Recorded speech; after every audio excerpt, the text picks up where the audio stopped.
ఎలా అనిపిస్తుంది 4 దశల తర్వాత?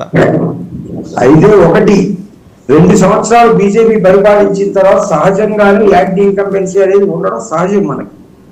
2 పూర్వం వచ్చినట్టుగా బీజేపీ చెప్తున్నట్టుగా 400-350 సీట్లు వస్తాయన్న నమ్మకం అయితే నాకు లేదు.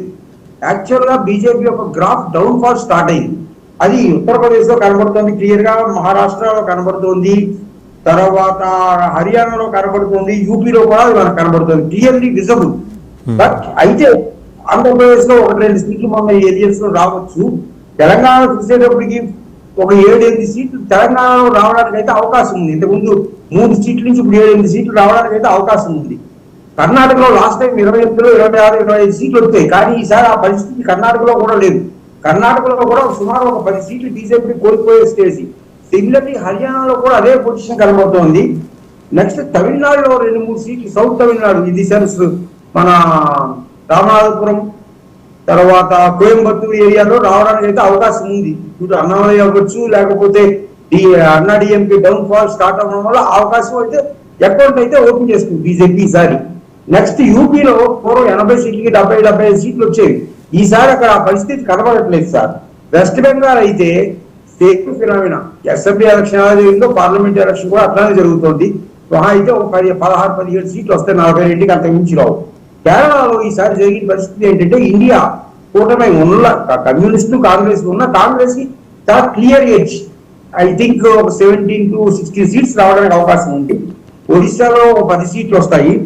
బీహార్కి వచ్చేటప్పటికి ఈ నితీష్ కుమార్ బీజేపీ ఎలియన్స్ అంత ఎఫెక్టివ్ అక్కడ కనబడట్లేదు. సో ఓవరాల్ గా చూసినట్టయితే మహారాష్ట్రలో మహాగఠబంధన్, మహారాష్ట్ర వికాస్ అఘాడీ ఉంది. దీంతో చూసినట్టయితే ఈ గవర్నమెంట్ మార్చడం, తర్వాత షిండే తీసుకురావడము, ఇదంతా చూసిన తర్వాత ప్రజలకు ఒక విధమైనటువంటి విరక్తి బీజేపీ మీద కలిగింది. అయితే ఇక్కడ జరుగుతున్నది ఏంటంటే నేషనల్ వైడ్ మనం చూసినట్టయితే కాంగ్రెస్ పార్టీ లీడర్షిప్ కానీ, కాంగ్రెస్ పార్టీ స్ట్రాటజీ కానీ, కాంగ్రెస్ పార్టీ మొమెంటం క్రియేట్ చేయడంలో ప్రజలకు ఒక నమ్మకం లేదు. కాంగ్రెస్ పార్టీ ఎప్పుడైతే నేషనాలిటీ అనే అంశాన్ని పక్కన పెట్టి పూర్వం పాలిటిక్స్ కి వెళ్ళిందో దానివల్ల కొంత ఇబ్బంది ఉంది. అయితే ఇప్పుడు మనకు 543 సీట్లకి మనకు మాక్సిమం 290 దాకా రావచ్చు అని నా ఎక్స్పెక్టేషన్. దానికి అనేక కారణాలు ఉన్నాయి. కేవలం రామాలయం, హిందూ మతం అనేది కొంతకాలం ప్రజలు కొత్తగా ఉండొచ్చు. ఇప్పుడు రాముడిని తీసుకుందాం, రామాలయం కట్టారు, ఓకే మంచిదే, కాదని ఎవరంటారు? హిందువులు అందరం కాదని సపోర్ట్ చేయలేము కదా. కానీ మోడీ వచ్చిన తర్వాతే మనం రాముని పూజించట్లేదు, తరతరాలుగా పూజిస్తున్నారు. రాముడు అంటే అందరికీ భక్తి ఉంది, అన్ని మతాల్లోనూ ఉంది, అందరికీ భక్తి ఉంది. కేవలం దాన్ని ఇచ్చేసుకోవడమే తప్ప ఒక ఇన్ఫ్లేషన్ గురించి కానీ, ఒక ఇండస్ట్రియల్ డెవలప్మెంట్ కానీ, పబ్లిక్ సెక్టర్స్ ప్రైవేటైజేషన్ చేయడం కానీ, దేశంలో ఉన్న అప్పులు కానీ, ఎంప్లాయ్మెంట్ గురించి కానీ ఎక్కడా కూడా వీళ్ళు మెన్షన్ చేయకుండా కేవలం ఒక మార్కెట్ చేసుకోవడం అనమాట. ఇమేజింగ్ మార్కెట్ ఎలా చేయాలో తెలుసుకున్న వాళ్ళు మోడీ చాలా గొప్పవాడని నేను నమ్ముతున్నాను. దానివల్ల ఇప్పుడు ఆల్రెడీ బీజేపీకి 4 phases ఎలక్షన్స్ అయిపోయి 5th phase 6th ఉన్నాయి. ఇంకా 4 phases లో ఉన్న దాంట్లో పెర్ఫార్మెన్స్ పెద్ద బాగోలేదు. బట్ 5th 6th వాళ్ళకి అనుకూలమైనవి. ఆ సీట్ల కంటే మాక్సిమం పెరగవు, తగ్గితే ఇంకా తగ్గాలి, కానీ మాక్సిమం అయితే రావు. టోటల్ గా 4 phases లో చూసిన పెర్ఫార్మెన్స్ చాలా తక్కువగా ఉంది సార్. కాబట్టి ఓవరాల్ గా 290 వరకు రావచ్చు అని నేను నా ఎక్స్పెక్టేషన్, నా ప్రిడిక్షన్. అంటే ఆన్ ఇట్స్ ఓన్ బీజేపీ 290 తెచ్చుకుంటుంది. బీజేపీ కూటమి, ఎన్డీఏ కూటమి మేజర్ పార్ట్నర్ బీజేపీనే కదా నీ ఉన్నది. చిత్రగా పార్టీ మన ఆంధ్రాలో తెలుగుదేశం, జనసేన ఉంది, కొన్ని చోట్ల అక్కడ షిండే వర్గం ఉంది, అంతే తప్ప పెద్ద మేజర్ స్టేట్ ప్రభుత్వంలో ఏమీ లేవు. అయితే కాంగ్రెస్ కనుక 100 సీట్లు అయితే వస్తాయి ఇండియా కూడా ఓన్లీ కాంగ్రెస్ గా నా ఎక్స్పెక్టేషన్. కానీ 100 వచ్చిన గవర్నమెంట్ ఫామ్ చేసే స్టేజ్ లో లేదు, 150 వచ్చినా చేయలేరు వాళ్ళు. కారణం ఏంటంటే వాళ్ళతో కలిసి వచ్చేవాళ్ళు తక్కువ. మోడీకి 270 సీట్లు కానీ 250 సీట్లు వచ్చినా ఈ form the government with the help of other parties. India problem ఏంటంటే ఒకళ్ళంటే ఓడిపోదు, ఒకళ్ళ మీద ఒకరికి నమ్మకం లేదు. ఈ ప్రాబ్లమ్స్ చాలా ఉన్నాయి. అయితే ఇక్కడ నేషనల్ రైట్ చూసుకున్నట్టయితే కాంగ్రెస్ వస్తే ఎవరు బెటర్ అనే దానికి క్లియర్ ఆన్సర్ లేదు. ఇప్పుడు బీజేపీ మోడీ అని ఫోకస్ చేయగలుగుతున్నారు, కానీ కాంగ్రెస్ లో ఆ పరిస్థితి అయితే లేదు. అంటే మూర్తి గారు, మమతా బెనర్జీ మొన్న ఒక స్టేట్మెంట్ ఇచ్చారు, వెలుపల నుంచి ఇండీ కూటమికి, ఇండియా కాదు ఇండీ కూటమికి మద్దతు ఇస్తాము అని. అంటే కొంత ఆవిడ మెత్తబడినట్టు కనిపిస్తున్నారు. ఇదే పరిస్థితి మిగిలిన రాష్ట్రాల నుంచి కూడా రావచ్చేమో కదా. ఇప్పుడు ఇక్కడ కేసీఆర్ ఇవ్వచ్చేమో చెప్పలేం, అలాగే మొత్తంగా కాంగ్రెస్ ఇండిపెండెంట్గా ఒక 150 సీట్లు గెలుచుకునే పరిస్థితే వస్తే కనుక ఇండీ కూటమి గవర్నమెంట్ ఫామ్ చేస్తుందని ఢిల్లీ పొలిటికల్ కారిడార్స్ విశ్లేషణ. 150 ఫామ్ చేస్తే ఈ చిన్న చితకా పార్టీలన్నీ అటు వెళ్ళిపోతాయి. బీజేపీ వల్ల బాధితులైన మిత్రపక్షాలన్నీ కూడా, అంటే పేరుకి మిత్రపక్షమే కానీ వాళ్ళకి వాయిస్ ఉండదు, పెద్ద రుచి వాసన మూడు ఉండని పార్టీలు ఉంటాయి కొన్ని, అవన్నీ అటు వెళ్ళే అవకాశం ఉంది. ఆ రకంగా కాంగ్రెస్ ఒక మైనారిటీ గవర్నమెంట్ని మళ్ళీ ఫామ్ చేసే అవకాశాలు ఉన్నాయి. ఇలా కొందరు వెలుపల నుంచి మద్దతిస్తారు, కొందరు లోపలే ఉండి నష్టపెడుతుంటారు. ఇట్లాంటి వాళ్ళందరినీ కలుపుకుని వెళ్ళే ప్రయత్నం ఏమిటైతే కాంగ్రెస్ చేస్తోందని, అంటే ఇదంతా స్పెక్యులేషనే, పొలిటికల్ స్పెక్యులేషనే. మీరేమంటారు? సార్, కాంగ్రెస్ కి 150 సీట్లు రావడం అనేది కళ్ళ, అది నా ప్రిడిక్షన్, ఓన్లీ ప్రిడిక్షన్, నా అనాలిసిస్, మా సర్వేస్ బట్టి ఆల్ ఓవర్ ఇండియాలో కొన్ని నార్త్ ఈస్టర్న్ స్టేట్స్ ఆఫ్ మిగిలిన మేము ఆల్మోస్ట్ కవర్ చేసాం. దాంట్లో వచ్చిన రిజల్ట్ ఏంటంటే still there is an edge for BJP to form the government with limited number of seats, that is 290 maximum. BJP Congress కి మీకు 150 వస్తే బాగానే ఉంటుంది. 150 వచ్చే స్టేజ్ ఎక్కడ లేదు, ఏ స్టేట్ లో ఉంది చెప్పండి. అంటే ఈసారి అంటే వాళ్ళ ఎక్స్పెక్టేషన్ అంటే ఈసారి అస్సాం నుంచి నార్త్ ఈస్ట్ మొత్తం కాంగ్రెస్ కొట్టేస్తుంది గ్యారంటీగా, బీజేపీని పడుకోబెడుతుంది అని ఒక అనాలిసిస్. అంటే George Soros group of media companies వాళ్ళందరూ చేసిన అనాలిసిస్ ఏంటంటే కాంగ్రెస్ నార్త్ ఈస్ట్ కొట్టేస్తుందని. నార్త్ ఈస్ట్ స్టేట్ లో పెద్ద స్టేట్ అస్సాం, మనకి అస్సాంలో సీట్లు, కానీ అస్సాంలో పరిస్థితి బాగోలేదు, అది ప్రాబ్లం. అక్కడ ఉన్న చీఫ్ మినిస్టర్ వెళ్ళి బీజేపీలో జాయిన్ అయిపోయి ఆయన పెద్ద లీడర్ అయ్యాడు. అది ఇప్పుడు కాంగ్రెస్ తనకి కష్టపడి పనిచేసే లీడర్స్, కొంత స్వేచ్ఛ ఉన్న లీడర్స్ ని వదులుకుంటోంది పార్టీ. అది చాలా ప్రమాదకరమైన పరిస్థితి. దానివల్లే కాంగ్రెస్ కి ఈ రోజు ఈ పరిస్థితి వచ్చింది, లేకపోతే ఇంతవరకు ఈ పొజిషన్ వచ్చేది కాదు.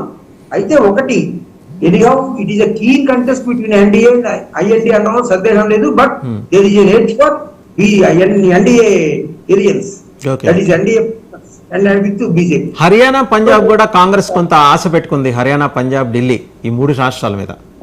పంజాబ్ బాగానే ఉంది, హర్యానా బాగానే ఉంది సార్. యూపీలో అనుకున్నంత గొప్పగా ఏమి లేదు పార్టీ. బీహార్ లో కొంత వరకు పెర్ఫార్మెన్స్ బాగుంది, కానీ ఉత్తరప్రదేశ్ కి వచ్చేటప్పుడు సమాజ్వాదీ పార్టీ ఎక్కువ సీట్లు గెలవాలి ఉండాలి, కానీ అది అవుతుందా అనేది ఒక పెద్ద సందేహమైనటువంటి ప్రశ్న.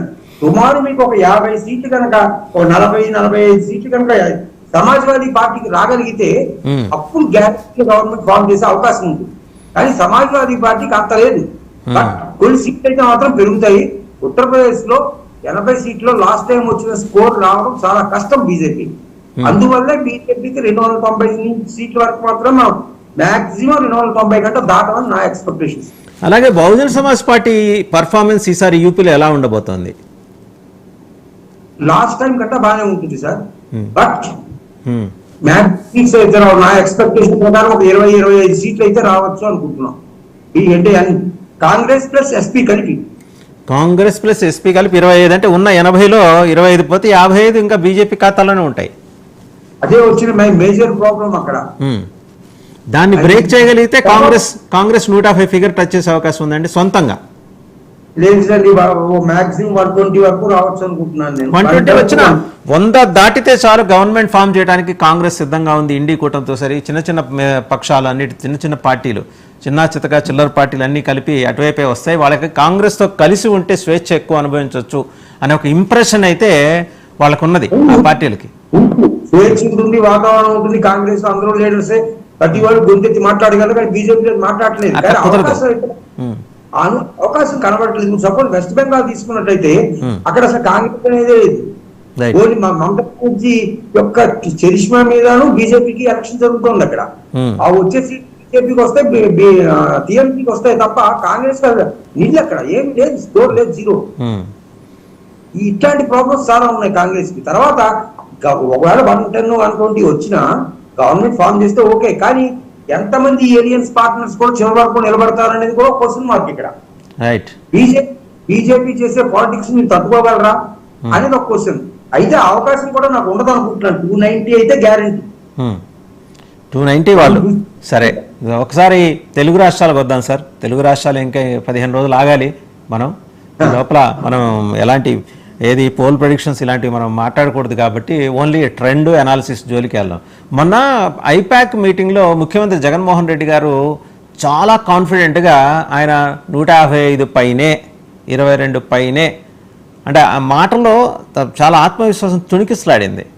అంటే ఏంటి అసలు దాని వెనకాల ఉన్న రీజన్ ఏంటి? ఆయనకి ఆ మరుసటి రోజు ఆయన మాట్లాడిన దాని వెనకాల రీజన్ ఏంటి? ఆయన ఉద్దేశం ఏంటంటే పెరిగిన ఓటింగ్ శాతం అంతా తనకు అనుకూలంగా పాజిటివ్ ఓటింగ్ జరిగిందని ఆయన ఎక్స్పెక్ట్ చేస్తున్నారు సార్. ఒక పార్టీ లీడర్స్ కావాల్సిన కాన్ఫిడెన్స్ అయితే ఆయనలో కనబడింది. తర్వాత ఆయన కూడా ఇన్ జనరల్ గా ఒక మనిషి 3 రోజులు ఎలక్షన్ అయిన తర్వాత ఆగి బయటకు వచ్చి ఆ స్టేట్మెంట్ ఇచ్చాడు అంటే ఈ హాజ్ కాన్ఫిడెన్స్. ఆయన గవర్నమెంట్ ఫామ్ చేయగలనే కాన్ఫిడెన్స్ ఉంది. అది 150 వస్తాయా, 130 వస్తాయా, 120 వస్తాయా అనేది ఎలక్షన్ తర్వాత తెలుస్తుంది. అయితే గవర్నమెంట్ ఫామ్ చేయగలను గ్యారంటీగా అన్నమాట ఆయన కాన్ఫిడెన్స్ ఉంది. ఆయన కార్యకర్తలు కానివ్వండి, లీడర్స్ కానివ్వండి, ఒక కాన్ఫిడెన్స్ అయితే క్రియేట్ చేయగలిగాడు అని నేను అనుకుంటున్నాను.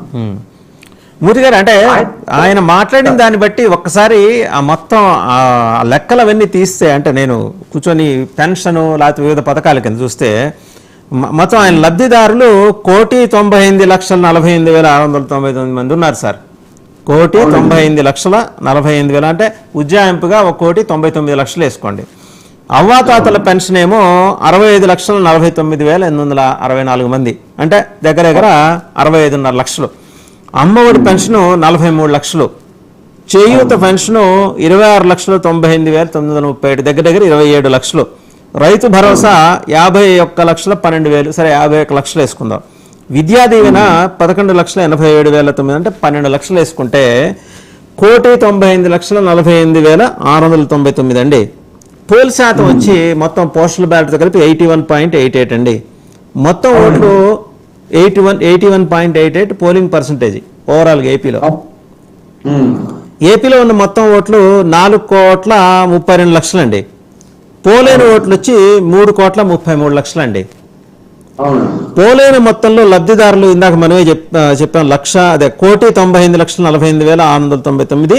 ఇక అంటే వాళ్ళు మొత్తం వచ్చి ఓటేస్తే 59.66%. ఇది అండి ఆయన లెక్క.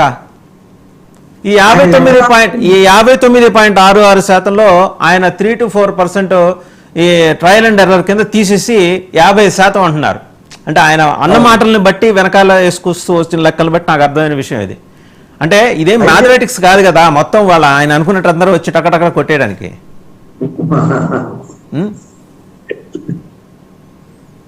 సార్ ఒకటి, మనం మొత్తం ఆంధ్రప్రదేశ్ ఎలక్షన్ స్టార్టింగ్ నుంచి ఎలియన్స్ గురించి ఏ టు జెడ్ మనం పరీక్షించినట్టయితే ఒక విషయం మాత్రం మనకు క్లియర్ గా అర్థమవుతుంది.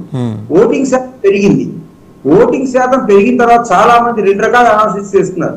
ఒకటి, ఓటింగ్ శాతం పెరిగితే గవర్నమెంట్ యాంటీ రిజల్ట్ వస్తుందని, కొంతమంది ఓటింగ్ శాతం పెరగడం వల్ల పాజిటివ్ ఓటింగ్ అని అంటున్నారు. అయితే ఓటింగ్ శాతం పెరగడానికి రిజల్ట్ కి సంబంధం లేనే లేదు.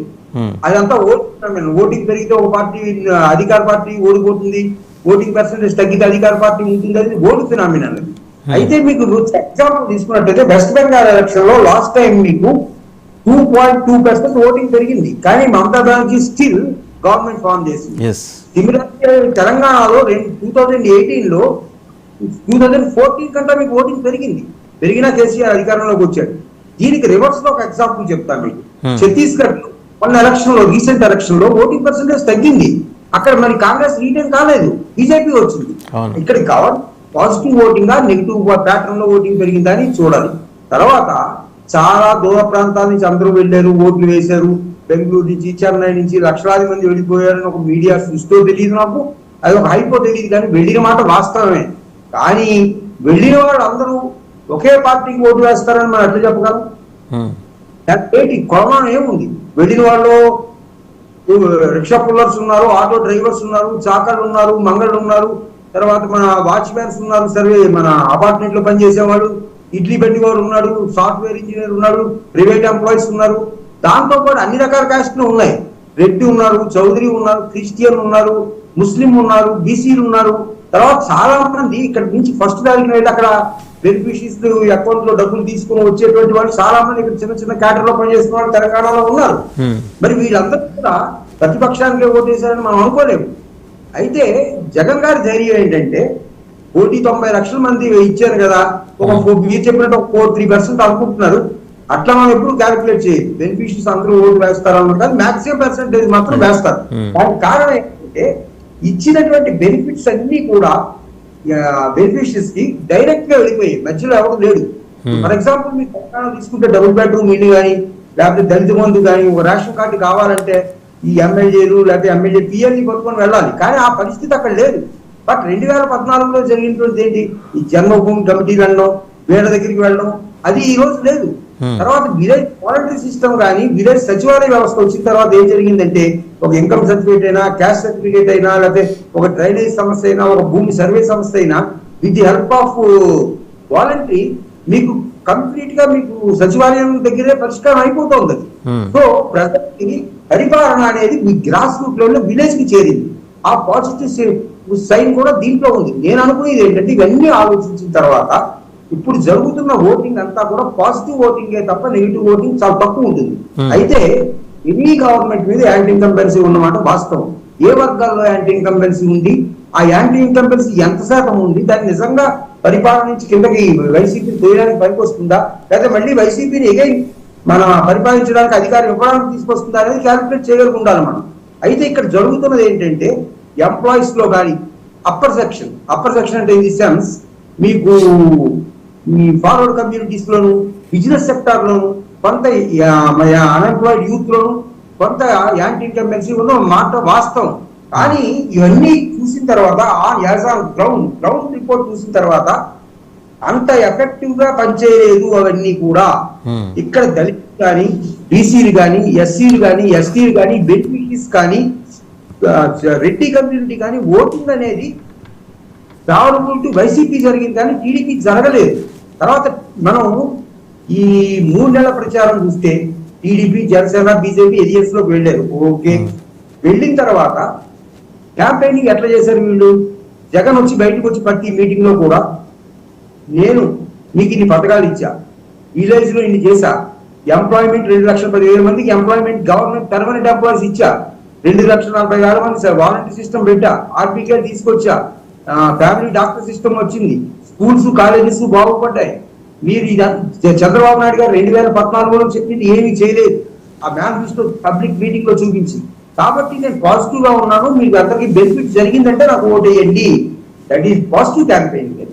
ఆ పాజిటివ్ క్యాంపెయినింగ్ ప్రజల్లో ఆలోచించేటువంటి అవకాశాన్ని కలగజేసింది. అది వైసీపీ మీద కొంత పేపర్ని కలగజేసింది. బట్ అపోజిషన్ పార్టీకి వచ్చేటప్పుడు ఏం జరుగుతోంది? ఎలియన్స్ పెట్టారు.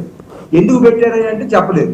జగన్ దిగిపోవాలి, సైకో దిగిపోవాలి, అతని పరిపాలన బాగోలేదు, ఆయనేమో పథకాలు ఇచ్చి దేశాన్ని అంతా నాశనం చేసేసాడు, మేము అంతకంటే ఎక్కువ ఇస్తాము, మందు మీకు చౌకగా ఇస్తాము అంటున్నారు తప్ప మేము వస్తే ఇది చేస్తాము అనే ఒక కాన్ఫిడెన్స్ ని, పాజిటివ్ క్యాంపెయినింగ్ చేయలేకపోయారు.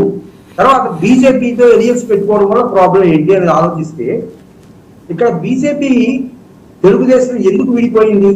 పోలవరం లేదు, రైల్వే ప్రాజెక్టు, రైల్వే జోన్ ఇవ్వలేదు, మాకు సెపరేట్ స్టేటస్ ఇవ్వలేదు, 9th and 10th షెడ్యూల్ ఆస్తులు ఇవ్వలేదు, దుగ్గరాజపట్నం పోర్ట్ ఇవ్వలేదు అని ఒక పక్క మోడీని వ్యక్తిగతంగా విమర్శించి, ఫ్యామిలీని అవనివ్వండి, ఆయన వ్యక్తిగతంగా అవనివ్వండి, ధర్మపోరాట దీక్షలు నల్లబట్టలు వేసుకొని చేసి అంత బాగానే ఉంది. మరి అప్పుడు మోడీ ఏమి ఇచ్చాడని వీళ్ళు మళ్ళీ మోడీతో కలిశారు? ఆయనేమో పాచిపోయి గడ్డలు ఇచ్చాడు అన్నాడు, మరి ఇప్పుడేం తిరుపతిలో ఇచ్చాడని కలిశాడా? ఏమిటి మీరు చేసుకున్న పని? ఇది ప్రతి చదువుకున్న సెక్షన్ లో కూడా ఇది జరిగింది, ఈ discussion. Not only village side. మనం అంచేత ఏంటంటే ఈ ఎలియన్స్ అనేది అన్యాచురల్ ఎలియన్స్. తర్వాత distribution of seats among the political partners, that is BJP and Janasena 31 ఇచ్చారు. దానికి ఏమిటి గ్రౌండ్ రియాలిటీ? గ్రౌండ్ లో బలం ఉన్న సీట్లు ఇచ్చారా, బలహీనమైన సీట్లు ఇచ్చారా? దానికి ఏమైనా సైంటిఫిక్ బేసిస్ ఉందా? గ్రౌండ్ రియాలిటీ ఉందా? లేదు. ఇట్లాంటి పొరపాట్లు కూడా చేయగలిగారు. తర్వాత ఎలక్షన్ క్యాంపెయిన్ స్టార్ట్ అయిన దగ్గర నుంచి కూడా మనం ఎంతసేపును వాలంటరీ వ్యవస్థని ప్రజల్లోకి బలంగా వెళ్ళింది. అది ఏ పార్టీకి వాళ్ళ వర్కర్స్ అవ్వచ్చు, పార్టీకి హెల్ప్ చేసి, that is different, political aspect కాదు. పబ్లిక్ లో దాని మీద కాన్ఫిడెన్స్ కానీ, ఒక నమ్మకము, ఒక మంచి జరిగింది అన్న ఫీలింగ్ పబ్లిక్ లో ఉంది వాలంటరీ సిస్టమ్ మీద. దాన్ని అటాక్ చేసి లాస్ట్ 2 months పెన్షన్ రాకుండా చేశారు అన్నది వీళ్ళు చేయనివ్వండి, లేకపోతే ఇంకొకరి ద్వారా సాయం ద్వారా చేయనివ్వండి, పబ్లిక్ లో ఒక నెగిటివ్ ఇమేజ్ ఈ ఏరియన్స్ మీద క్రియేట్ చేసింది సార్. దీంట్లో ఎటువంటి సందేహం లేదు. తర్వాత మీకు బీజేపీతో పొత్తు పెట్టుకోవడం వల్ల సుమారు 15-16 సీట్స్ ఏవైతే టీడీపీకి రావాలనుకున్నాయో ఆ సీట్లు కోల్పోయే స్టేజ్ ఈ రోజు వచ్చింది. ఆదోని, ఆలగడ్డ, నంద్యాల, డోన్, ఇట్లాంటి కొన్ని సీట్స్ లో ఈ రోజు ఆ పరిస్థితి టీడీపీకి రావడానికి కారణం కూడా అదే. తర్వాత ఈ జనసేన ఆయన పరిస్థితి చూస్తే ఎట్లా ఉందంటే, ఫస్ట్ లో నాకు గౌరవప్రదమైన సీట్ ఇస్తే నేను తీసుకుంటాను, ఓకే బాగానే ఉంది, నేను ఎవరికి బానిసను కాదు, ఏదో కుక్క పెట్టుకట్లు వేస్తే వచ్చేవాడిని కాదు, నేను సీఎం అవడానికి వచ్చానని ఒకసారి అంటాడు.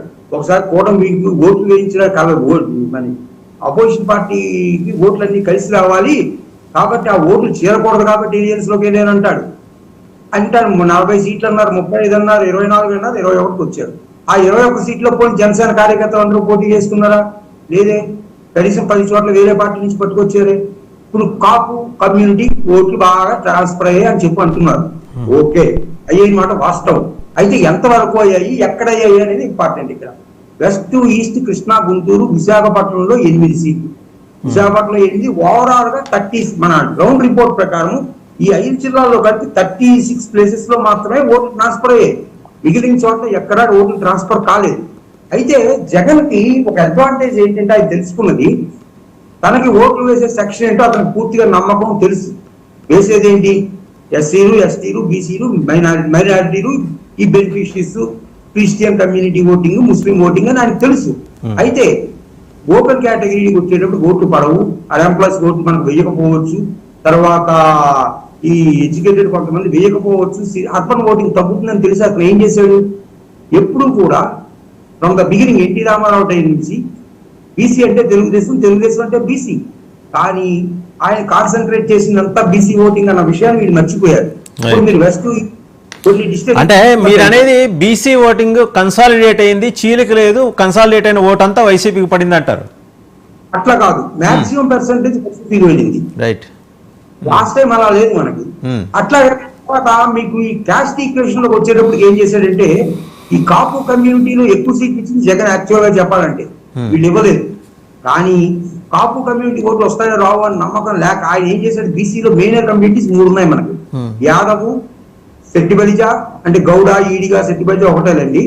యాదవ్ కమ్యూనిటీ, రాయలసీమలో కురుబ కమ్యూనిటీని పట్టుకున్నాడు.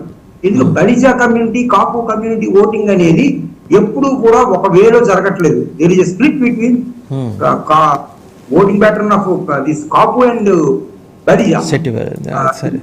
కాబట్టి అవి ఎట్లా డివైడ్ అవుతాయి, వీటితో రావచ్చు అని ఒక డైనమిక్స్ కానీ, పొలిటికల్ స్ట్రాటజీ కానీ, తర్వాత ఈ క్యాస్ట్ పోలరైజేషన్ కరెక్ట్ గా చేయగలిగాడు జగన్. అది వీళ్ళు చేయలేకపోయారు. తర్వాత ఇంకొకటి, మీకు 31 స్థానాలు ఇచ్చారు బీజేపీకి, జనసేనకి. ఎన్ని సీట్లు వాళ్ళకి వస్తాయి? మాక్సిమం 20 సీట్లు, కానీ 20 సీట్లు కోల్పోయే పరిస్థితి వచ్చింది ఈ రోజు వాళ్ళకి ఇచ్చిన సీట్లలో. వాళ్ళకి ఆ సీట్లు ఇవ్వటం వల్ల తెలుగుదేశం తన పట్టు కోల్పోయింది అంటారు. ఖచ్చితంగా సార్. అండ్ వాళ్ళు కూడా ఆ సీట్లు they are going to lose అనే మీ అబ్జర్వేషన్. తర్వాత రాయలసీమలో 52 సీట్లు ఉన్నాయి.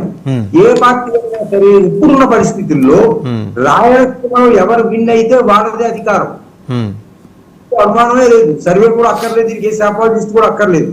అయితే ఇక్కడ 52 సీట్లలో ఇంతకుముందు 3 సీట్లు వచ్చాయి టీడీపీకి. ఇప్పుడు మహా అయితే 12, 9 వచ్చే 9, 12 సీట్లు వస్తాయి. కానీ 40 సీట్స్ మాత్రం అక్కడ కోల్పోయే స్టేజ్ టీడీపీకి క్లియర్ గా కనబడుతుంది మనకి. అక్కడ ఇంప్రూవ్మెంట్ లేదు. ఒక అనంతపూర్ లోనే 5 సీట్లు వచ్చేసి, అనంతపురం టీడీపీ చాలా బలంగా ఉంది కదా మూర్తి గారు. అనంతపురం జిల్లాలో టీడీపీ చాలా బలంగా ఉంది.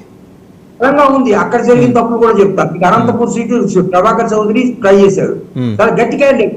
ఆయనకి సీట్ ఇవ్వలేదు, వేరే వాళ్ళని తీసుకొచ్చి పెట్టారు. బట్ ఆయనకి దేవినేని ఉమామహేశ్వరరావుకి సీట్ ఇవ్వకపోవడానికి కారణం రాబిన్ శర్మ ఇచ్చిన రిపోర్టు. వాళ్ళు గ్రౌండ్ లో జనాలతోటి అసోసియేట్ అయ్యి లేరు అని చెప్పేసి తెలుగుదేశం పార్టీ ఇంటర్నల్ గా చెప్తున్న మాట.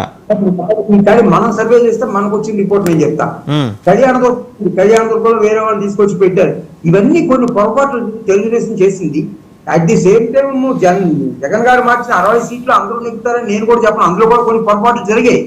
కానీ తెలుగుదేశం సీట్ల డిస్ట్రిబ్యూషన్ లో కనీసం ఒక 10 చోట్ల చాలా తప్పులు చేసింది. నెక్స్ట్ రాయలసీమలో 40 సీట్లు పోతే, ఈ ఏరియాస్ లో ఒక 20 సీట్లు 15 సీట్లు పోతే, అక్కడికే 55 సీట్లు అపోజిషన్ వచ్చేది క్లియర్ గా కనబడుతోంది. ఉత్తరాంధ్రకు వచ్చేటప్పటికి ఉత్తరాంధ్ర రీజన్ లో మీకు ఉన్న పొజిషన్ ఏంటంటే, ఈ రోజు ఎట్టి పరిస్థితిలో ఒక సీట్ అయినా సరే వైసీపీకి ఎక్కువ వస్తుంది కానీ తగ్గదు 34లో. So it is clear. Uttarandhra మొత్తం 34 ఉన్నాయి కదా సార్, 34. 34, 18, 17, 18 సీట్లు వైసీపీ ఖచ్చితంగా వస్తాయి సార్ మనకి. ఏది అంత అంత అంత వ్యతిరేకత ఉండి సగం సీట్లు వైసీపీ తెచ్చుకుంటుందా? రేపు రిజల్ట్ రాబోతుంది చూడండి. విజయనగరంలో పరిస్థితి వస్తే 1 లేకపోతే 0, అది పరిస్థితి. ఎవరికి? టీడీపీ. విజయనగరంలో, శ్రీకాకుళంలో ఫైట్ ఇచ్చారు, విశాఖపట్నంలో కొంత, అనకాపల్లి పార్లమెంట్ ఏరియాలో ఫైట్ ఇచ్చారు. బట్ విశాఖపట్నం సిటీలో లాస్ట్ టైం 4 సీట్స్ కూడా వైసీపీనే, టీడీపీనే, అసలు కాన్సెప్ట్ లేదు. కానీ ఇప్పుడు ఆ పరిస్థితి అక్కడ కనబడట్లేదు సిటీ ఏరియాలో. అక్కడ రిజర్వ్ కమ్యూనిటీ సీట్స్ ఉన్నాయి, పాడేరు, అరకు, హైదరాబాద్, తర్వాత ఈ సీట్స్ కొంత వైసీపీ ఫేవరబుల్ గా ఉన్నాయి. ఓవరాల్ గా 50-50 ఛాన్స్ మనకి నార్త్ ఆంధ్రాలో కనబడుతోంది. Rayalaseema next delta area, delta అంటే మనకి ఈస్ట్ గోదావరి జిల్లాలో అక్కడ మీకు ఉన్న ఏంటంటే మీకు 34 సీట్లు, అక్కడ కూడా ఉన్నాయి 34 సీట్లు వస్తాయి. అక్కడ పరిస్థితి ఎలా ఉందంటే కాపు కమ్యూనిటీ ఓటింగ్ వన్ వే జరగలేదు కొన్ని ప్లేసెస్ లో. కొన్ని ప్లేసెస్ లో వాళ్ళు అనుకున్న అంటే పర్సెంటేజ్ 75% ట్రాన్స్ఫర్ అయితే ఛాన్స్ ఉండేది. కానీ ఆ స్టేట్ అక్కడ 60% ట్రాన్స్ఫర్ అవుతోంది. ఇప్పుడు ఈ ఏరియాస్ లో బెనిఫిట్ పొందింది ఎవరంటే జనసేన బెనిఫిట్ పొందుతుంది, కానీ టీడీపీ బెనిఫిట్ పొందలేకపోతుంది. ఎలా అంటే జనసేన బెనిఫిట్ ఎలా పొందుతోందని మీరు అనుకుంటున్నారు? దానికి మీకున్న అంటే సార్ సౌత్ పవన్ కళ్యాణ్ గారికి ఉన్న ఇమేజ్ వల్ల కాపు కమ్యూనిటీ ఓటింగ్ అంతా జనసేన పోటీ చేసి జనసేనకు వెళ్ళిపోయింది సార్, అందులో అనుమానం ఏంటి. అయితే ఈ అదర్ కమ్యూనిటీ ఓటింగ్ కూడా కొంత అట్రాక్ట్ చేయగలిగారు వాళ్ళు. దాని వల్ల ఈ ఇమేజ్, ఈ ఏరియన్స్ వల్ల జనసేనకు బెనిఫిట్ ఎక్కువ. ఐ మీన్ టీడీపీకి అంత ఫేవరబుల్ గా లేదు ఓటింగ్ అక్కడ. కొన్ని ఏరియాస్ లో ఏమైందంటే జనసేన వాళ్ళు బీజేపీకి, ఐ మీన్ టీడీపీకి, టీడీపీ వాళ్ళు జనసేనకి ఓటు వేయలేని పరిస్థితి కొన్ని నియోజకవర్గాల్లో ఉంది. అన్ని నియోజకవర్గాలు ఒకలాగా లేవు, ఒక్కొక్క నియోజకవర్గం ఒక్కొక్కలాగా ఉంది. సో ఓవరాల్ గా చూసినట్టయితే అక్కడ కదా కనీసం ఒక 13-14 సీట్లు వైసీపీ గెలవడానికి అవకాశం ఉంది. అంటే ఇక్కడ మూర్తి గారు ఒక ప్రశ్న, పరస్పరం అపనమ్మకంగా ఉన్న నియోజకవర్గాలు ఎన్ని కనిపించినాయి జనసేన టీడీపీ? 21 సీట్లు వాళ్ళు పోటీ చేశారు సార్. ఖచ్చితంగా ఓడిపోయే సీట్లు కొన్ని ఉన్నాయి, పక్కన పెట్టేద్దాం. మిగిలినటువంటి ఒక 15 సీట్లలో కనీసం 6 చోట్ల అది కనబడింది మాకు. ఓకే, అచ్చంగా 11 సీట్లు అయితే పారాచూట్లే కదా వచ్చింది, టీడీపీ నుంచి వచ్చిన వాళ్ళకి ఇచ్చారు 11 పారాచూట్ బ్యాచ్.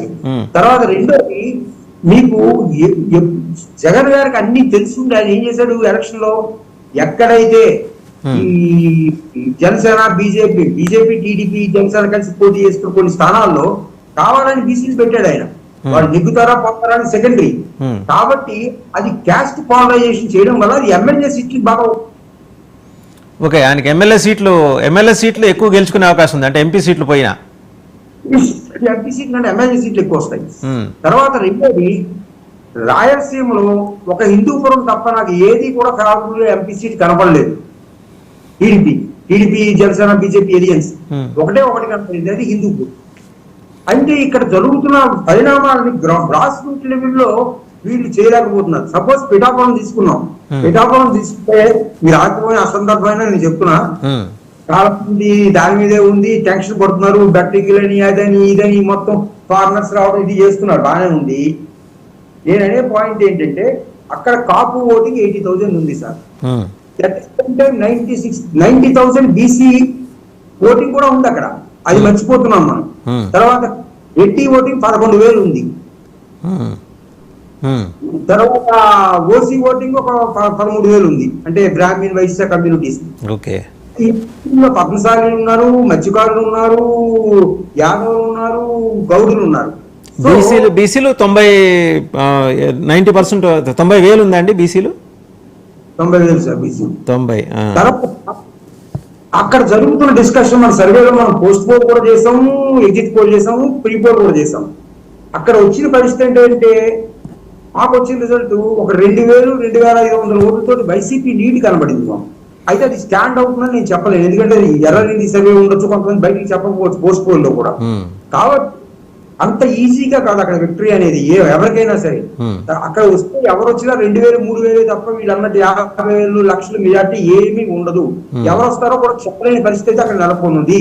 తర్వాత ఉన్నది అడ్వాంటేజ్ ఏంటంటే అది అక్కడ లోకల్ ఇంతకుముందు ఎంపీగా పనిచేసింది, రాజ్యసభ చేసింది, జిల్లా పరిషత్ చైర్మన్ చేసింది, తర్వాత ఎమ్మెల్యే చేసింది. ఆవిడ ప్రతి వీధికి ఇంటింటికి వెళ్ళి ఓట్లు అడిగింది. కానీ పవన్ కళ్యాణ్ గారు ఆ పని చేయలేకపోయారు. అంటే ఆయనకు ఉన్నటువంటి చరిష్మా అవ్వండి, లేకపోతే వేరే చోట్ల కూడా క్యాండిడేట్ పోటీ చేస్తున్నారు, ఆయన లీడర్ కాబట్టి స్టేట్ వైడ్ అనొచ్చు. కానీ ప్రజలు అలా అనుకోవట్లేదు. తర్వాత ప్రజల్లో ఒక డిస్కషన్ ఏం జరిగిందంటే, వంగా దేవనకి ఇక్కడ మాకు ఇంటి దగ్గర మనిషి పిలిస్తే పలుకుతుంది అనే ఒక పాజిటివ్ థింకింగ్ ఆవిడ మీద ఉంది. కానీ ఈయన నెగ్గితే ఉంటాడా ఉండడా.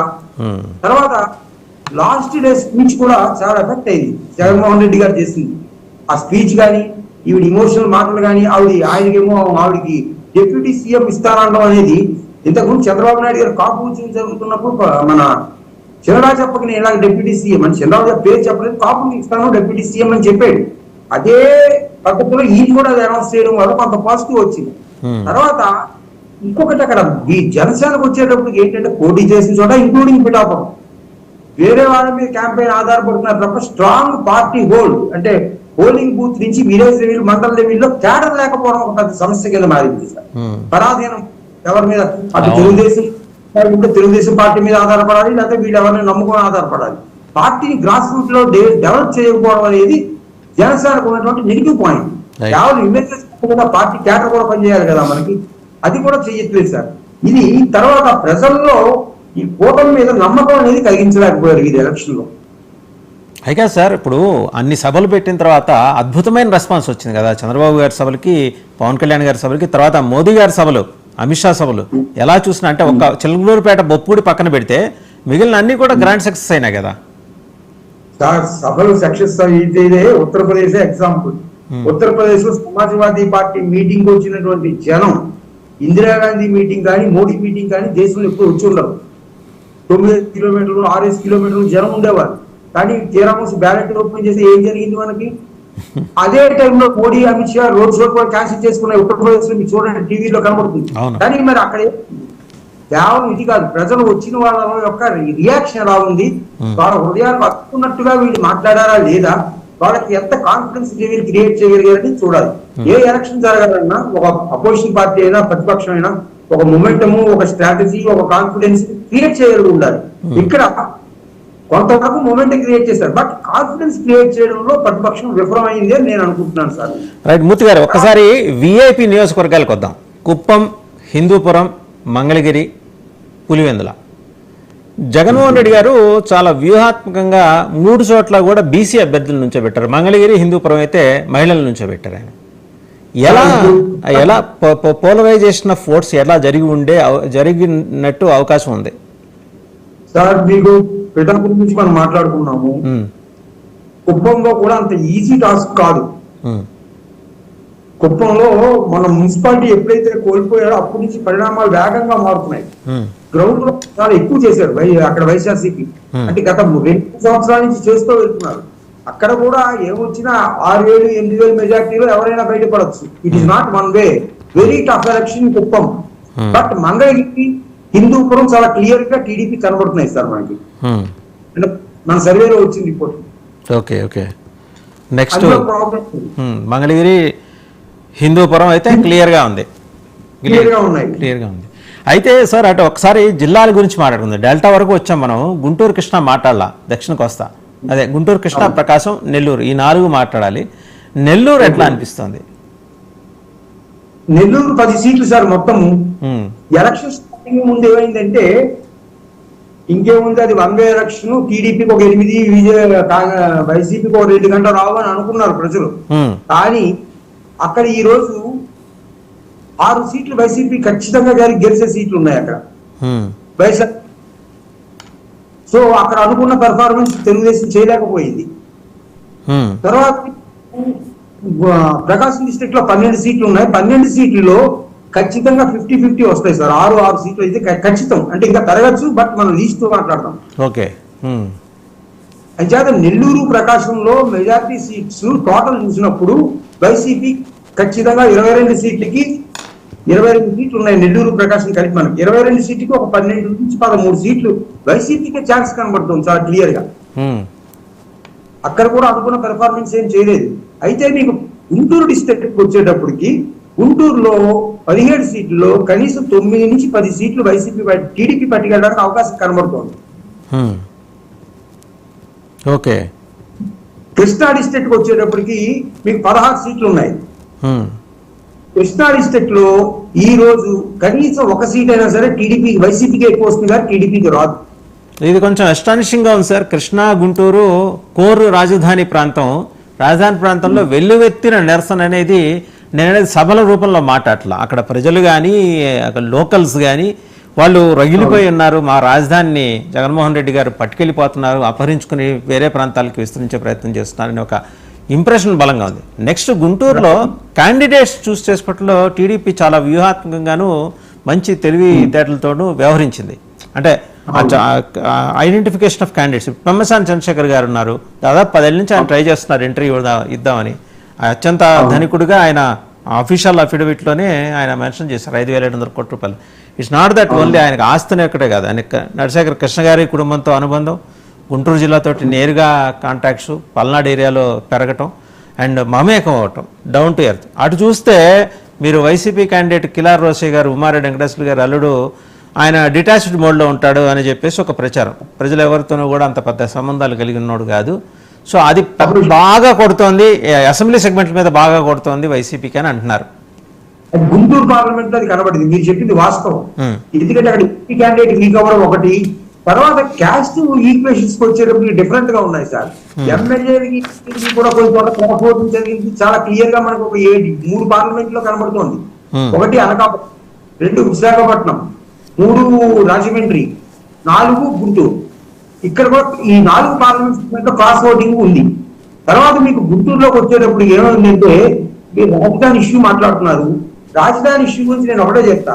ఇంతకుముందు రాజధాని ఉన్నప్పుడు అక్కడ ప్లేస్ లో మళ్ళీ వైసీపీ వచ్చింది అంటే అప్పుడు 3 రాజధాని రాలేదు, అది కరెక్టే, నేను కాదను.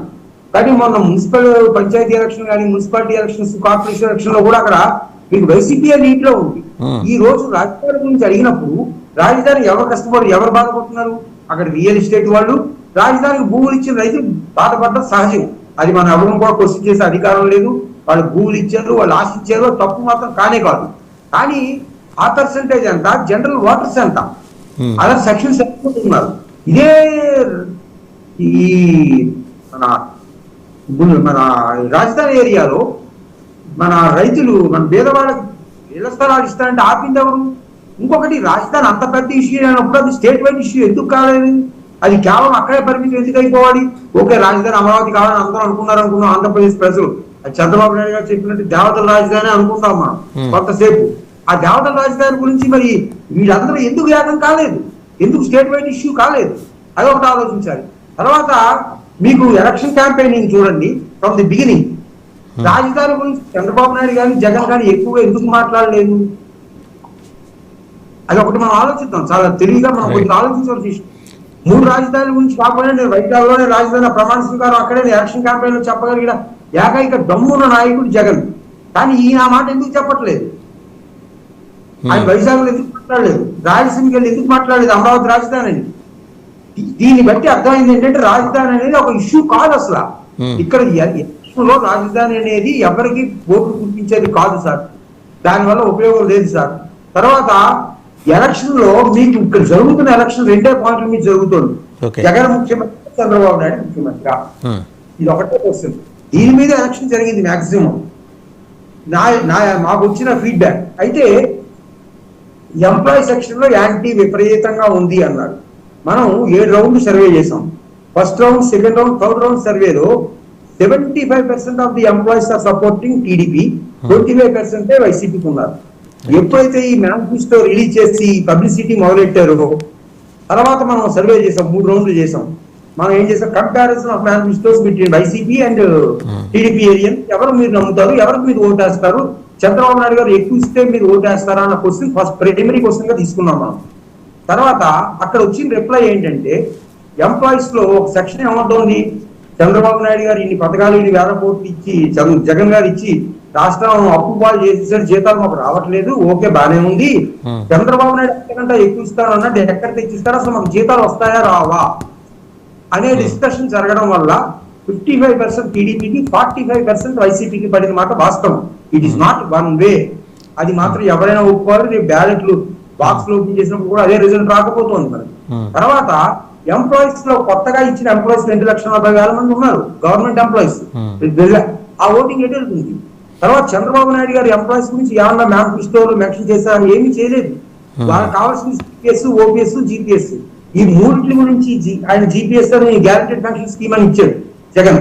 వీళ్ళు అది కూడా మెన్షన్ చేయలేదు. అసలు ఎంప్లాయీస్ గురించి ఏది అడ్రస్ చేయకుండా ఎంప్లాయీస్ ఓట్లన్నీ నాకే పడతాయి, అంతకంటే నేను ఎక్కువ ఇస్తాను, మేనిఫెస్టో ప్రకారం వాడు 3 పిల్లలకి ఇస్తే 6 ఇస్తాను, ఆయన 10,000 ఇస్తే 20,000 ఇస్తాను, బడ్జెట్ విషయం గురించి కానీ మన స్టేట్ బడ్జెట్ అంతా మన ఆదాయం అంతా లేకుండా వెళ్ళి మనం పబ్లిసిటీ చేసి ఈ రోజు ఎంప్లాయీ ఓట్లు నాకు వస్తాయని ఎలా మనం ఏ దృష్టితో మనం అంటే చంద్రబాబు గారి మీద ఒక నమ్మకం అయితే ఉంది కదా సార్, ఏమని?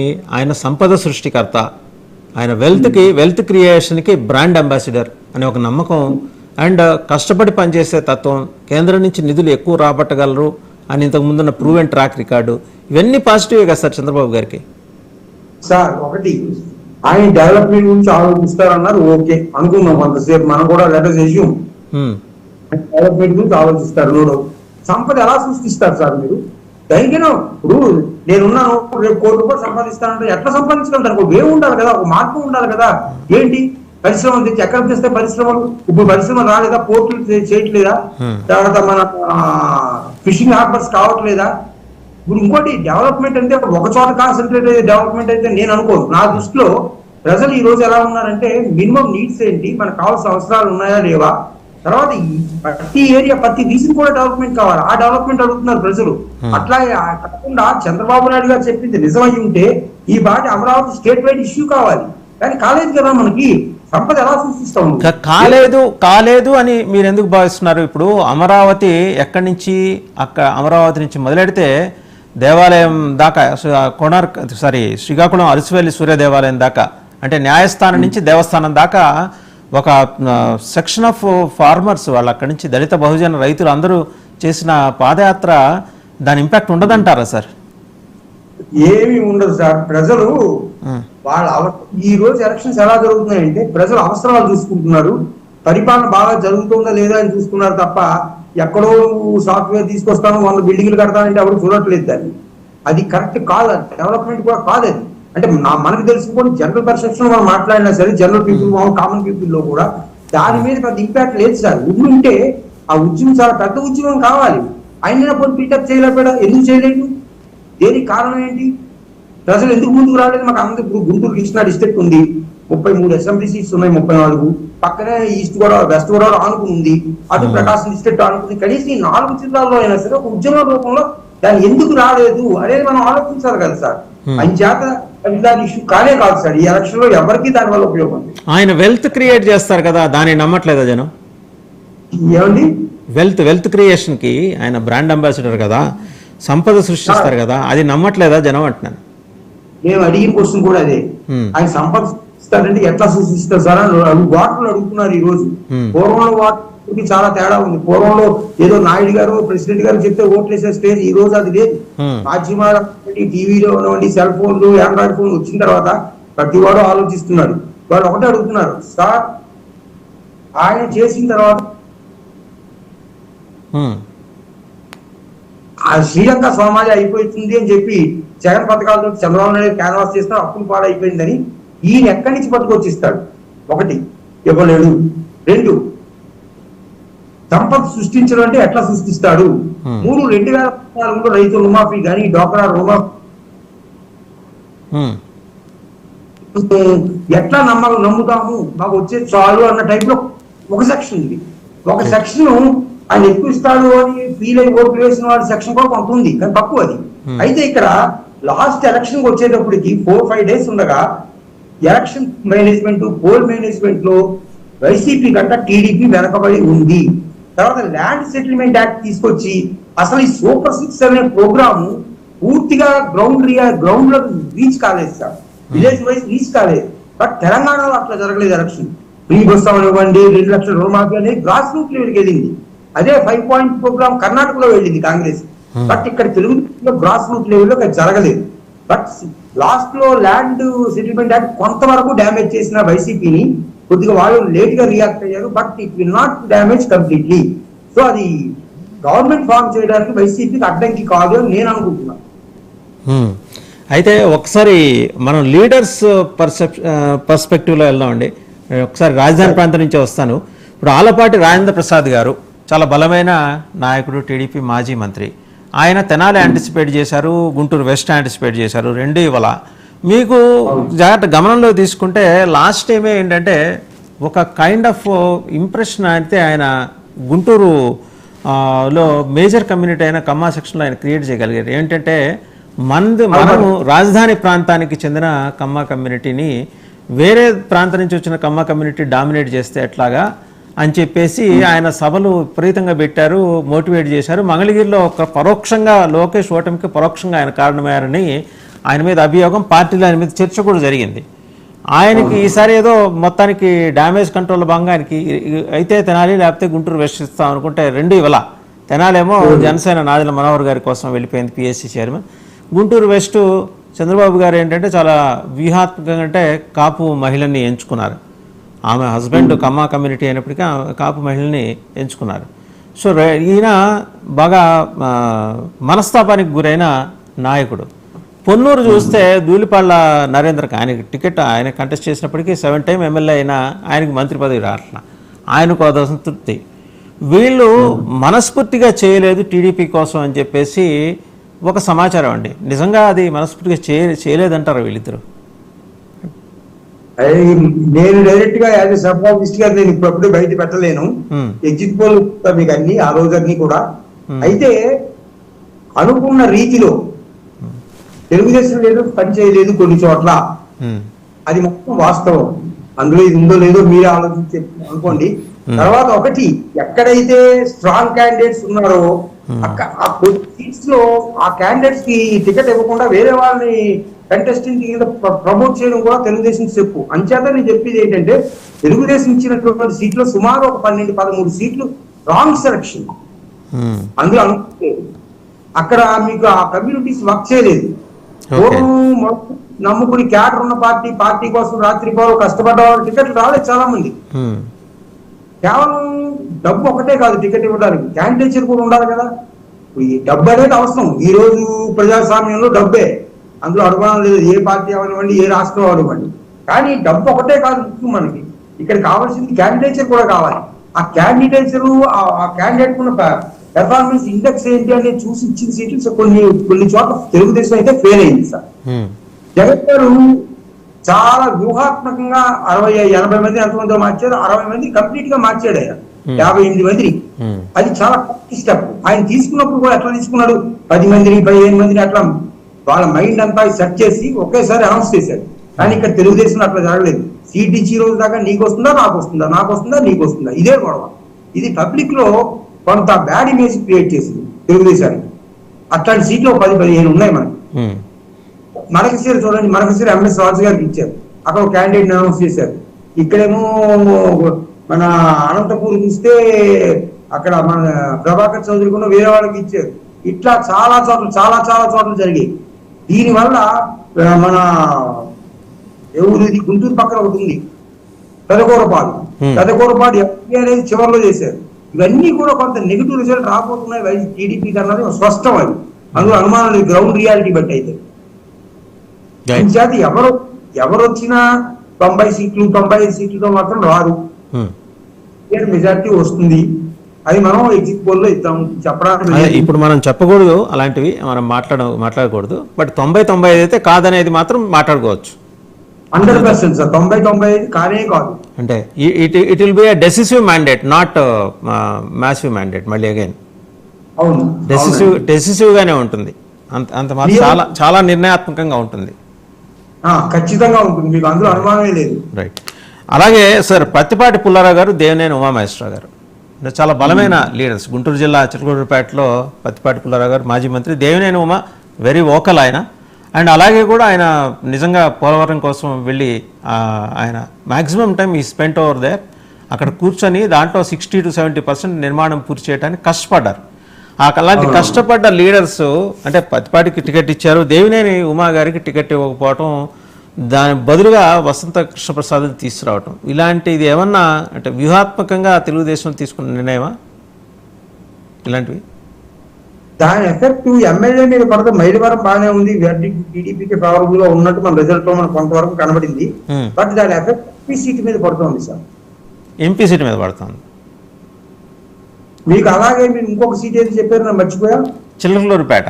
అంటే అక్కడ పత్తిపాటి పుల్లారావు వైసీపీ తప్పు చేసింది. 3 సార్లు 2 సార్లు క్యాండిడేట్ మార్చడం వైసీపీ చేసింది తప్పని. అక్కడ గుంటూరు నుంచి కావటి మనోహర్ నాయుడిని తీసుకొచ్చి అక్కడ ఎమ్మెల్యే అభ్యర్థిగా నుంచోబెట్టింది వైసీపీ. గుంటూరు మున్సిపల్ చైర్మన్ కాపు కమ్యూనిటీ నుంచి ఆయన తీసుకొచ్చి అక్కడ నుంచోబెట్టింది. అయితే అక్కడ కూడా టైట్ ఫైట్ అయినా హెచ్ఎఫ్ఎల్ టీడీపీ కనబడుతుంది మనకి క్లియర్ గా. ఓకే. సో ఇక ఇటు ఈస్ట్ గోదావరి జిల్లా వస్తే బుచ్చయ్య చౌదరి గారు ఇంకా నాకు అది పొలిటికల్గా నాకు లాస్ట్ ఛాన్స్ అని చెప్పి ఆయన పట్టుబడి తీసుకోవటం వల్ల జనసేన రావాల్సిన కందు దుర్గేష్కి రావాల్సిన ఆయన సరే ఆయన నిడదవోలుకు షిఫ్ట్ చేశారు. దీనివల్ల 2 పార్టీలు బాగా డిస్టర్బ్ అయ్యాయంటారు, నిజమేనా అది?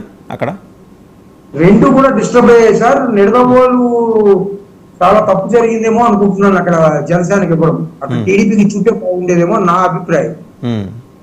వచ్చిందో మనకు తెలుస్తుంది. అట్లాగే మీకు రాజమండ్రి అర్బన్, రాజమండ్రి రూరల్ కూడా అంత ఈజీ సీట్లు కావు, అవి కూడా టైట్ ఫైట్లు అవుతున్నాయి. ఎవరికి గెలిచిందో చెప్పలేని సీట్లు అవి. ఇక కమ్యూనిటీ వైజ్ చూసుకుంటే సరే మనకు ఉత్తరాంధ్రలో చూసుకుంటే మనకి తూర్పు కాపులు, కుప్పల వెలములు వీళ్ళకి ఏ పార్టీ అయినా వాళ్ళకి ఇవ్వాల్సిందే.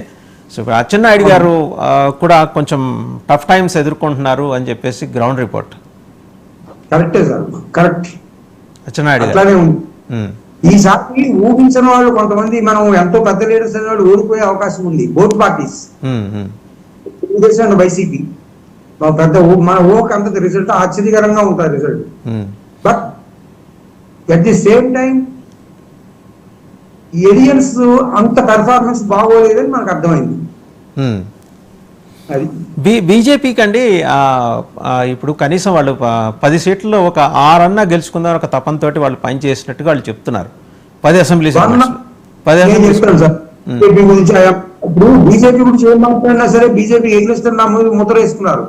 కానీ వీడు పోటీ చేసిన 10 సీట్లో వస్తే 1 or none, 0 to 1. 0 to 1. Okay. Vishnu Kumar రాజుకి అయితే ఛాన్స్ ఉండేది. విశాఖపట్నం ఎప్పుడైతే జేడీ లక్ష్మణ్ అక్కడ పోటీ చేశాడో అది బీజేపీ బాగా డ్యామేజ్ చేసింది. ఓకే. అది కాక అక్కడ కేకే రాజు గారు ఓడిపోయిన తర్వాత కాన్స్టిట్యున్సీని వదలకుండా అక్కడ చాలా బలంగా ఆయన యాక్టివిటీస్ లో ఇన్వాల్వ్ అవటం అనేది కూడా ఆయన కొంచెం ప్లస్ పాయింట్ అని అంటున్నారు. కష్టపడి పనిచేశాడు. 5 years ప్రజల్లోనే ఉన్నాడు, మంచివాడు అని ఒక పేరుంది. సో చూద్దాం ఎలక్షన్ మనం ఏం చెప్పలేదు, చెప్పలేము. అవును వెరీ ట్రూ. అయితే బీజేపీకి వచ్చే సీటు 0 to 1 ఇంకా అది మించి రావు సార్ ఎట్టి పరిస్థితుల్లో. 0 to 1. ఎంపీ సెగ్మెంట్లో 6 వాళ్ళకి ఏమన్నా ఛాన్స్ ఉందా? వాళ్ళు దే ఆర్ ఎక్స్పెక్టింగ్ 2 to 3. ఒకటైతే ఛాన్స్ కనబడుతోంది నాకు, ఆ ప్లేస్ నేను చెప్పదలుచుకోలేదు. మ్యాక్సిమం వస్తే 2వది రావచ్చు, లేకపోతే తెలియదు. ఒకటైతే గ్యారెంటీ, అది ఉత్తరాంధ్ర సైడే ఉండొచ్చు. అండ్ చిట్ట చివరి నిమిషంలో బీజేపీ అంటే పక్క రాష్ట్రంలో చేసిన ప్రచారం ఇక్కడ చేయకపోవడం, ఏది మైనారిటీ రిజర్వేషన్లకు మేము గనక మా కూటమి అధికారంలోకి వస్తే రిజర్వేషన్లు రద్దు చేస్తామని చాలా చోట్ల వాళ్ళు జాతీయ విధానంగా ప్రధానమంత్రి అయితే బీహార్ రాష్ట్రం దర్భంగ జిల్లాలో జరిగిన దాంట్లో దాదాపు 15 నిమిషాలు ప్రసంగించారు. ఇక్కడ ఎక్కడ ఆ ప్రస్తావన తేలా అంటే వీళ్ళు ఏమన్నా చెప్పుంటారా? దయచేసి ఈ ప్రస్తావన తేమాకండి, మేము మా సభలు మాకు ఇబ్బంది ఉంటుందని ఏమైనా చెప్పుంటాం వల్ల వాళ్ళు ఆగారా, లేకపోతే పెద్దగా వాడు ఆంధ్రప్రదేశ్ మీద దృష్టి పెట్టలేదంటారా? డ్యామేజ్ కంట్రోల్ సార్, అంతే తప్ప ఏం కాదు. మీకు ఎప్పుడైతే బీజేపీ ఏరియాస్ లోకి వచ్చిందో ముస్లిం ఓటర్స్ చాలా దూరం అయిపోయారు. ఎన్ఆర్సీ కానీ తర్వాత ఈ రిజర్వేషన్ తీసేస్తా ఉన్నదే ప్రచారం అయితే బాగా జరిగింది. దానివల్ల కొంత ఎఫెక్టివ్ ఏరియాస్ మీద మన ఆంధ్రాలో పడింది, మొత్తం ఓవరాల్ స్టేట్ మీద కూడా కంట్రీ వైడ్ కూడా ఇది పడింది.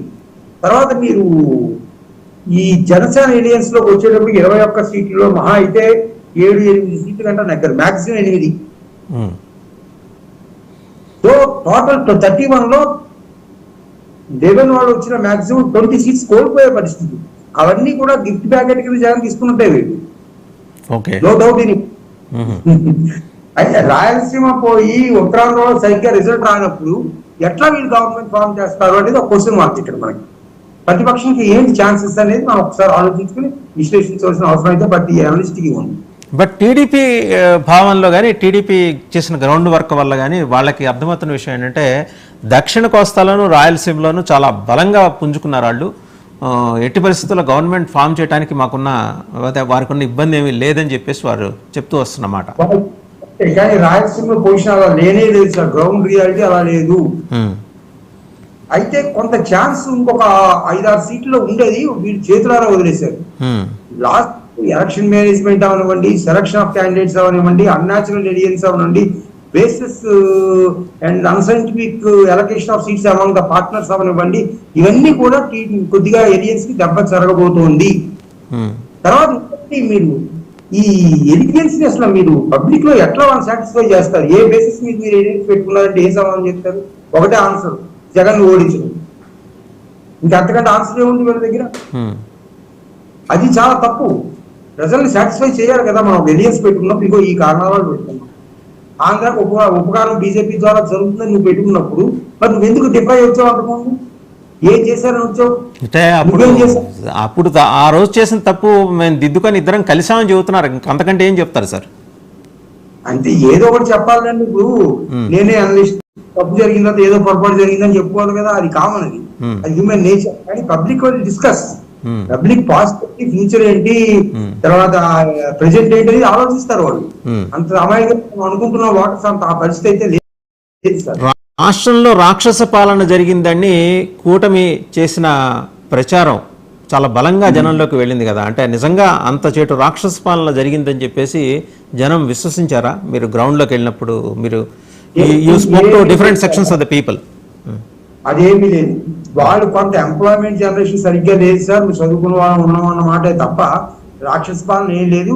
ఎవరి మటుకు వాళ్ళే హ్యాపీగా డైలీ రొటీన్ లో పనులు వాళ్ళు చేసుకుంటున్నారు. ఈ ఫ్యాక్షనిస్టులు, ఈ రాజకీయ నాయకులకి వచ్చేటువంటి ప్రాబ్లమ్స్ ని they will project it as a problem అని చెప్పి మన లా అండ్ ఆర్డర్ లేదని వాళ్ళు క్రియేట్ చేస్తున్నది.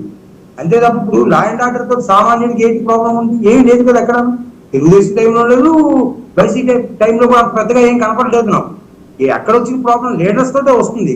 ఏదో లీడర్ ఏదో చేస్తాడు, మా వాడిని పట్టుకుంటే కూడా లా అండ్ ఆర్డర్ లేదు. ఇది ప్రజలు అంత నమ్మే పరిస్థితి అయితే లేదు సార్. ఇప్పుడు మీకు ఉత్తరప్రదేశ్ లో పన్నా ప్రముఖs అని ఉన్నారు. పన్నా ప్రముఖs అంటే వాళ్ళు ప్రతి 50 ఏళ్ళకి ఉంటారు. వాళ్ళ డేటా అంతా ప్రతి ఇంట్లో ఎవరు కొట్టేస్తాడు, వాడి ఇంట్లో ఏంటని తెలుసు. అట్లాగే జగన్ చేసిన పని ఏంటంటే ఈ వాలంటరీ సిస్టమ్ 20-50 ఏళ్ళకి వరకు కొంతమంది కార్యకర్తలు పెట్టి ఇన్ఛార్జిగా బూత్ మేనేజ్మెంట్ చాలా బాగా చేసేది. తర్వాత ఎవరు మనకు ఓటేస్తారు, ఎవరు మనకు ఓటేది, ఎట్లా చేయాలి అనే ఈక్వేషన్స్ కానీ ఒక సైంటిఫిక్ బేసిస్ లో జగన్ చేసిన పని ఫ్రూట్ఫుల్ రిజల్ట్ ఈ రోజు ఇవ్వబోతోంది. బట్ తెలుగుదేశం చేయలేకపోయింది. ఇది సార్ పరిస్థితి. Law and order question. Thank you Murthy garu, thank you very much. అంటే ఒక సమగ్రమైన విశ్లేషణ ఇది నియోజకవర్గాల వారీగా ఎలా జరిగింది ఆంధ్రప్రదేశ్లో, అలాగే రాష్ట్రాల దేశం మొత్తం మీద చూస్తే వివిధ రాష్ట్రాల్లో ఎలాంటి పరిస్థితి అంటే చాలా నిక్కచ్చిగా చెబుతున్నారు మూర్తి గారు. 290 అయితే బీజేపీ కూటమి దాటే అవకాశం లేదు. కాంగ్రెస్ కనీసం 120 స్థానాలు గెలుచుకున్నా సరే దేశంలో ఇండీ కూటమి, INDI కూటమి ప్రభుత్వం ఏర్పాటు చేయడానికి అవకాశాలు మెరుగుపడతాయి. చిన్న చితక చిల్లర పార్టీలన్నీ కాంగ్రెస్తో కూటమి కట్టే అవకాశం ఉంది. స్వేచ్ఛ ఎక్కువ ఉంటుంది కాబట్టి ఆ కూటమిలో అనే ఇంప్రెషన్ తోటి మనం ఒకసారి కనుక చూసుకుంటే వెనకటికి UPA 1, 2లో కూడా ఇలాగే చిన్న చితక పార్టీలు వారికి మద్దతు ఇచ్చిన ఆ సందర్భం ప్రత్యేకించి రామ్ విలాస్ పాస్వాన్